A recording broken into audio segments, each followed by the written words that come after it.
Le Maroc, il faut le savoir, hein, c'est le pays le plus ancien dans le monde.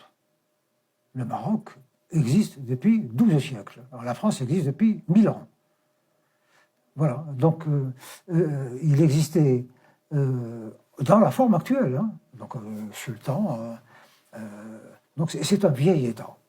C'est un vieil État qui a toujours été très puissant. Puis il a colonisé toute l'Afrique du Nord, quasiment jusqu'à l'Égypte, et il a colonisé l'Espagne. Et là, c'était un État, un empire, jusqu'au Sénégal. Très, très, très puissant. Et la France n'a pas colonisé le Maroc, pourquoi? Mais parce que c'est un grand État. C'est facile de coloniser des petits trucs qui n'ont pas d'histoire, mais coloniser un État, c'est très difficile. Par exemple, si l'Allemagne avait voulu coloniser la France, elle n'y serait jamais arrivée, parce que c'est un vieux pays, constitué. C'est pas possible. On peut l'occuper momentanément, mais pas le coloniser, c'est-à-dire lui enlever sa culture, en mettre une de rechange, c'est impossible. Et puis, je crois que à l'époque, les dirigeants français ont été sages en disant le pays existe, on peut pas. Il y a ces institutions. Quand la France a colonisé l'Algérie, toute la partie ouest de l'Algérie faisait partie du Maroc.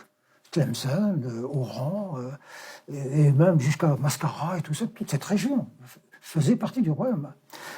Bon, la France s'installe, colonise l'Algérie, elle s'installe également au Maroc comme protectorat, et elle a décidé, comme ça, arbitrairement, de rattacher tout l'ouest de l'Algérie, du Maroc, enfin, tout ce qui est l'est du Maroc, elle l'a pris. Elle a tracé une frontière comme ça. Que pouvait faire le Maroc, l'État, tout ça, ben, il n'a pas le pouvoir. À cette époque-là, la France était une grande puissance militaire. C'était probablement l'une des plus grandes puissances militaires de l'époque. Peut-être un peu moins que l'Angleterre, parce que la marine, à cause de la question maritime, de la mer. Et là, ils ne pouvaient pas faire autrement. Lorsque les Algériens, en 1954 et même un peu avant, commençaient à militer pour l'indépendance et tout ça, quand la guerre de libération a démarré, donc en novembre 1954, les activistes algériens ont pris contact avec le roi du Maroc pour les héberger, les aider diplomatiquement, financièrement, et puis leur permettre de créer des bases militaires où on s'entraîne. Il leur a dit, OK, mais à une condition, moi je vous aide sur tous les plans, mais à l'indépendance, vous me restituez nos territoires qui ont été pris par la France.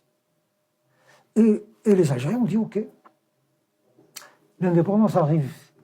Entre-temps, l'Algérie est devenue pays communiste, derrière il y a Moscou, et les Russes ont dit, bon, c'est tout, nous on est prêts à vous aider.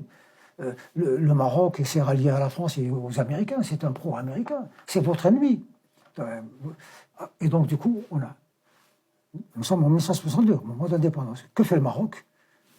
Son armée rentre en Algérie pour reprendre ses territoires. Et donc il y a eu guerre. Pendant une année, des batailles incroyables. Enfin, c'est Gaza avec Israël. On se bombardait. Et puis finalement, la raison a fini par l'emporter. Les médiations internationales ont fait que, bon, allez, on a retracé un peu les choses. Et puis, mais avec toujours cette méfiance, puis cette haine, ils nous avaient promis. Ils nous ont promis qu'à l'indépendance, ils nous restitueraient les terres que la France nous avait volées. Et là, ils nous ont menti. Et le régime algérien est un régime militaire. Qu'est-ce qu'ils ont fait? Ils ont inventé le Polisario pour déstabiliser le Maroc.